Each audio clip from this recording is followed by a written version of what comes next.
All right, 3 weeks later, Dan has finally seen the Batman. I saw it. And he lies. I even got popcorn. He lies. Because, let me finish, he claims to have not cried during this movie. Nope, not whatsoever. But Dan, you're Italian. I don't cry. You're Italian. There's only a couple very, very minimal things that'll make me cry. But it has the infamous, as I said, the Italian theme song to death. Yes, it Ave does. Maria. Yeah, it is. It truly is. Hold on. I have to play this for you first. Hold on. No. Where is it? On. I gotta find it. On. That's good. Of course, it's not the one. Oh, just playing the right song.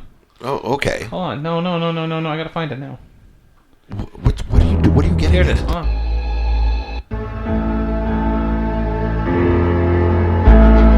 Holy fuck! Yup. It doesn't do that. Dun, dun, dun. This is like how close Ice Baby was to Under Pressure.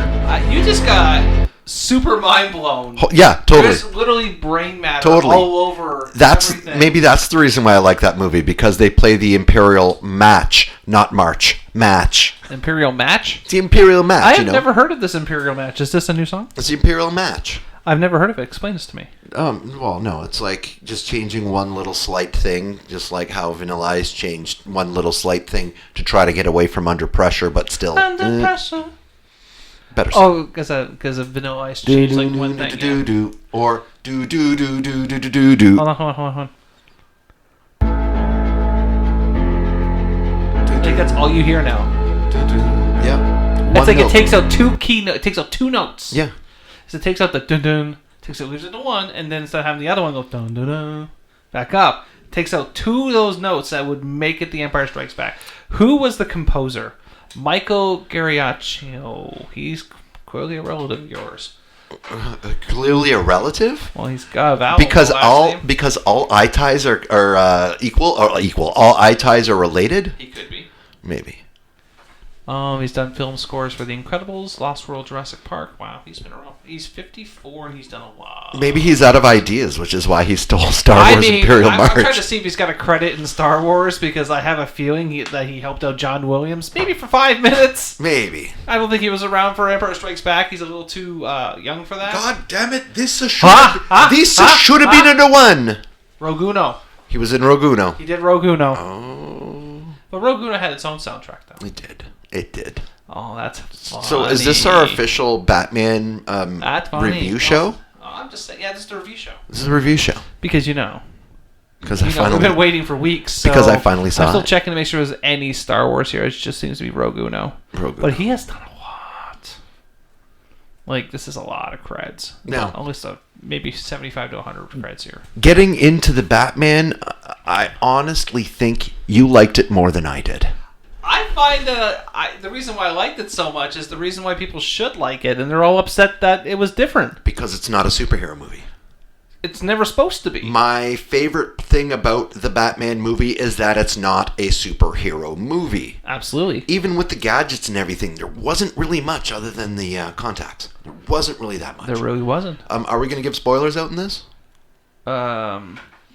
I didn't really think that far ahead. Well, we'll try not to for those who haven't seen it. I don't know. Now, good point about... This is just myself speaking. Good point about the Batman movie.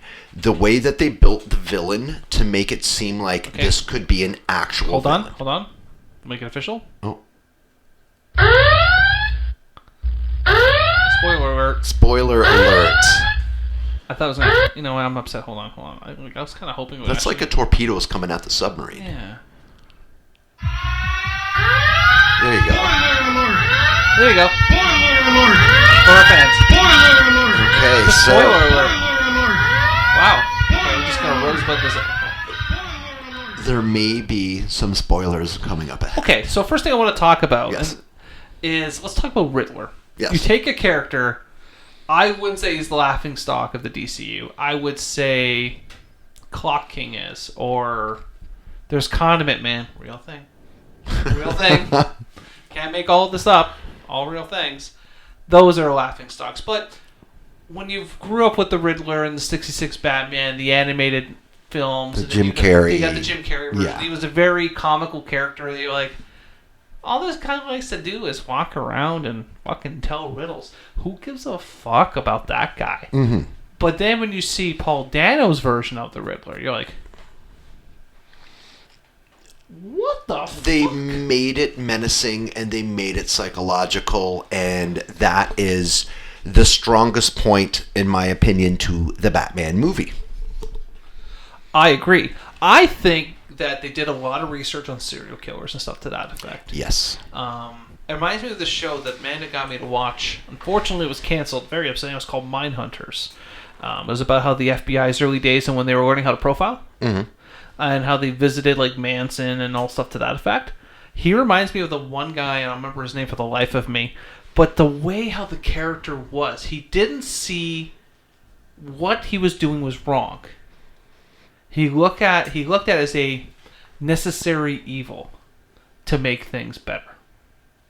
Does that make sense? It totally does. Especially during that scene when he was talking to him in Arkham.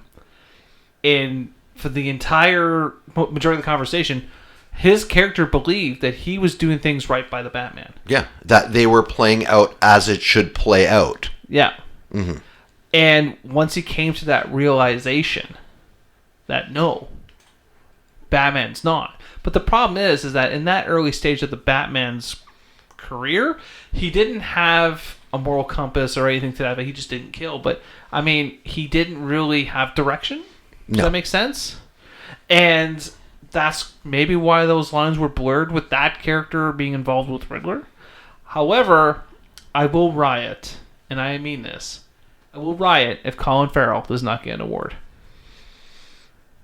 Dude, you had no idea that was Colin Farrell. You don't have any idea that that's Colin Farrell, number one. But number two, that character wasn't that important. Not at that point. No. Yeah, you made a comment earlier about the story was slow, then sped up, and then I was like, is it over? And then it could have then ended 3 times before it ended. It could have. Mm-hmm. But the movie was originally a 4-hour cut, so, I mean, you should really feel happy. You only had to sit through 2 hours and 58 minutes. I enjoyed the movie. I had no problems with it being that I don't long. think I could have sat through 4 hours. It just seemed like it could have ended a couple of times. But I don't think that's their fault. I think that's just, when I say this, I echo this sentiment every time we talk about movies, is that somewhere someone made a playbook guide of every movie needs to be 2.5 hours, 3 hours. No, it doesn't. An hour. What happened to the days an hour and a half movie? Yeah. They wrapped everything up. I blame Gangs of New York. Oh, that was well before Gangs of New York. 3+ hour long movie. I think it was Titanic. I could have taken... Titanic was like... yeah. Or Braveheart. Remember Braveheart was the 2 VHS cassette? That was same with Pearl Harbor, as well as Gangs of New York, which is Because still one of the top movies in my opinion to this day. Anyways. Well, it's just me. But, so Batman was very dark. It was very emo as well. What is it, the thing they said that Robert Pattinson was doing some character acting for that? Mm-hmm. And he actually watched every episode of every movie of Twilight that he did to get himself all depressed to be that brooding. That's funny. Yeah. Well, Batman is very brooding. Believe it or not, he is very brooding. Batman's emo.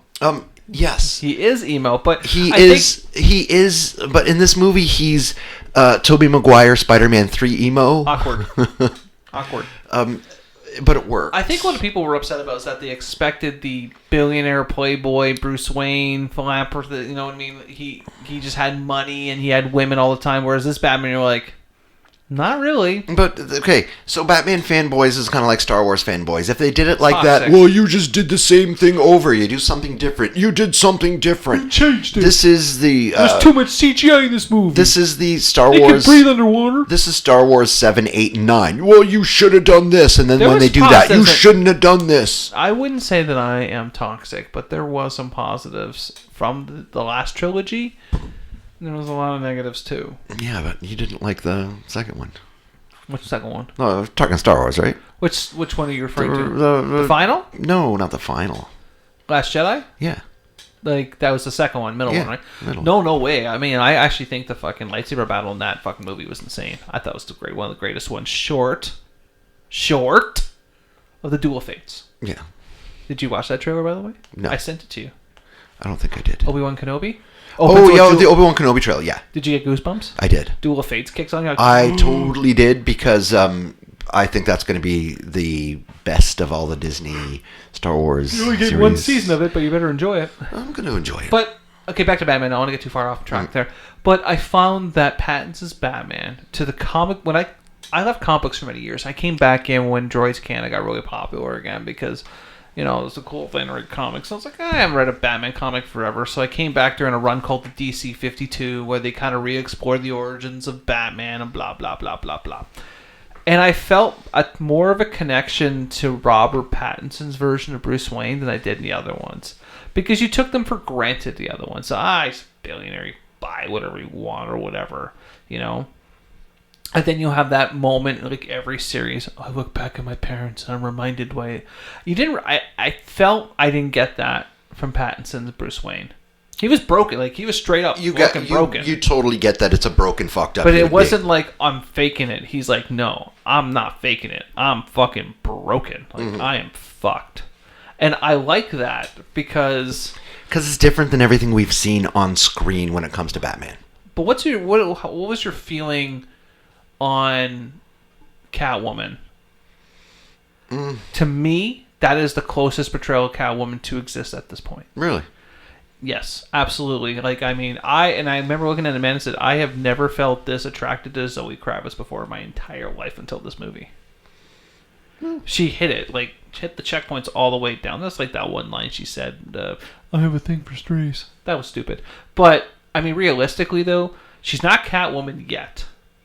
She's kind of building that identity up at this point. So this kind of like origin story for Catwoman, I guess I would say. The twist of what's-his-face being her dad, that's new. Wasn't before. Yeah. Unless I missed it somewhere in comic lore. It's like, who's Ray's dad? For the longest time we thought it was Ron Jeremy. I don't think anyone ever thought it was Ron Jeremy. No? No. Oh, it's on the internet. Was it one of those consensual ones? No, it's one of those, you know, the scene with all the mirrors, like, who is my father? And then you just see a picture of Ron Jeremy at the end. Ugh, of all people, that greasy... Yep. Listen, man, I'm not going to sit here and say I've never watched porn before, but...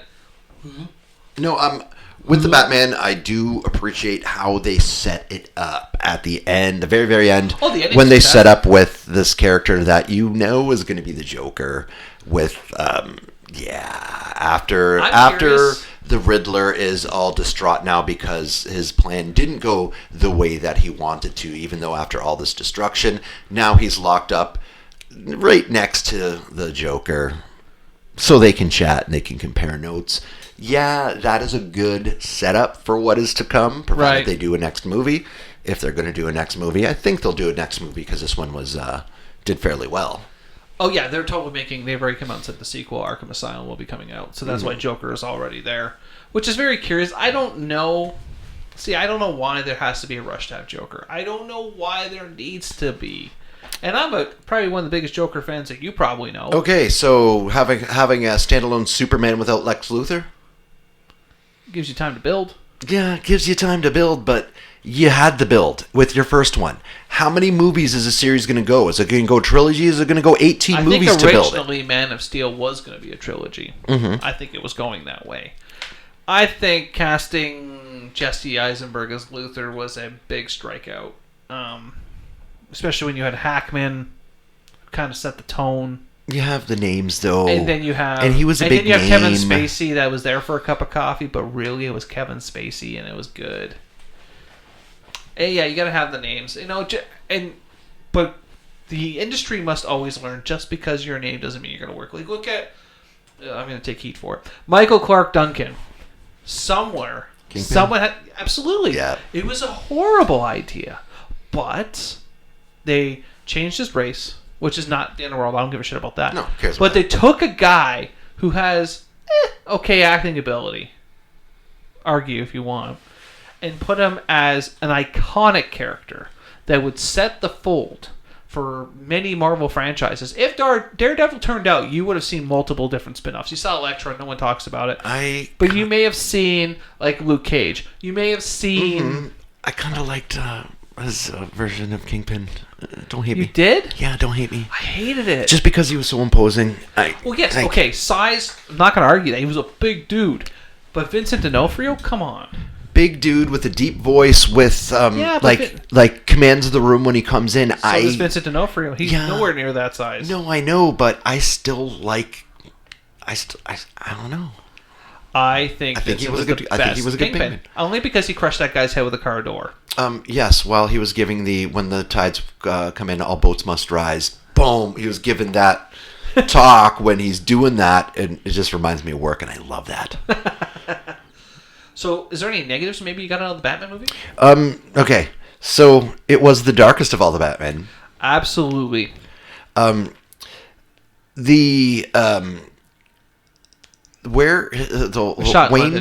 Manor was shot in London. Okay, so Wayne Manor was too much like the evil wing of the Beast's castle in Beauty and the Beast. It was too gothic. But it really is, though. Like in the comic books, it's very gothic. Okay, it's very gothic, but there's no modernness to it whatsoever. I know. I thought it was cool, though. That is the negative. Okay. Now, the positive, I kind of thought it was the most realistic car that could be the Batmobile. I love the car. Well, it was originally a it. muscle car. I believe the original Batmobile was a muscle car in the comics. But still, that car scene was good. Mm-hmm. It was great. But my favorite Batmobile of all time is the Tumbler. That thing is terrifying. I love the Tumbler from Batman Begins. Mm-hmm. The big fucking tank of doom. Love it. But a lot of people like to go with the vintage Keaton. You know, I think it was like a Porsche engine. I don't remember what it was. Impossible Gadgets. I like how this wasn't an Impossible Gadgets Batman. He actually had a utility belt that worked. Mm-hmm. Like, it wasn't like, oh, I have shark repellent on me. It was like things that made sense. The actual bat symbol was a knife. It was a blade. The actual bat symbol on his chest is the gun that shot his parents. Oh. That was broken down into the shape of a bat. Isn't that messed up? I did not know that. Now you have to look at it because you're going to go, oh, I thought it was cool. I like how but the negative I felt that came with this film, you're right, it dragged a little. There was a couple parts like, but at the beginning of this film, they kill, what was he, a mayor or something? The first guy they killed? Mm-hmm. And then they kill the commissioner who walks in the room and makes a shit fit. But there's no character built there. And the next thing you know, like 20 minutes later, that guy's dead, and you're like, you didn't even give me time. But you're thinking that, and then you find out the reason why afterwards. Well, yeah, an hour later in the film, when they piece together that he's killing all That's why that, like, after that first hour and a half, why that movie was like, holy shit, this is really good, because all the pieces started to fall into place. Oh, that's why they did that. Okay, I can see that. And it's a comic book movie that makes you think, where a majority of comic book movies are you sit back, eat your popcorn, and enjoy the action. This one made you think. It was like a really good episode of CSI Miami. Oh, no. Oh. No. Makes you think. No, no one wants that in their life. Literally, there's not a single person in their world that wants to hear any of that garbage that exists out there. There are many. No way, Jose. So, final rating. What are you going to give the final rating out of 5 stars? I was blown away to see that the major companies were giving it 9.5 and 10 out of 10s. Mm-hmm. Wasn't there. I'm a very heavy critic when it comes down to comic book movies. Critique. Piggy was up, motherfucker. I gave it an 8.5. I think it was probably one of the better Batman films. Now, the argument is it better than The Dark Knight, which is the highest rated Batman movie of all time? And that film had the same pacing issue, too. It is a completely different film than The Dark Knight. It was a realistic situation. Yes. Nolan and, I don't remember who directed this one, made it realistic. Mm-hmm. And I love it. I absolutely love it.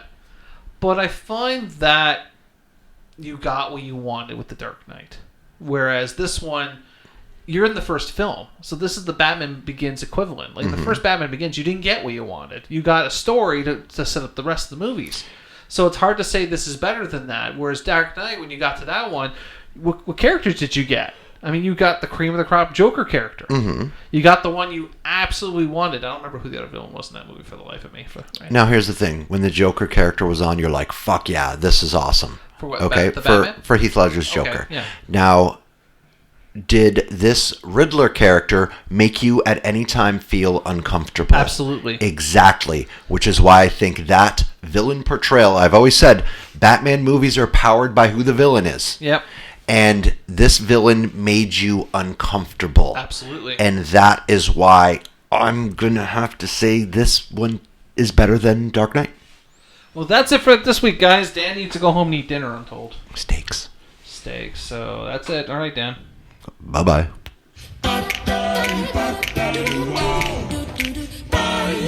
Fucking bullshit! Fucking bullshit! Fucking bullshit! Fucking bullshit! Fucking bullshit! Fucking bullshit! Fucking bullshit! Son of a bitch! Bullshit, Hulk Hogan!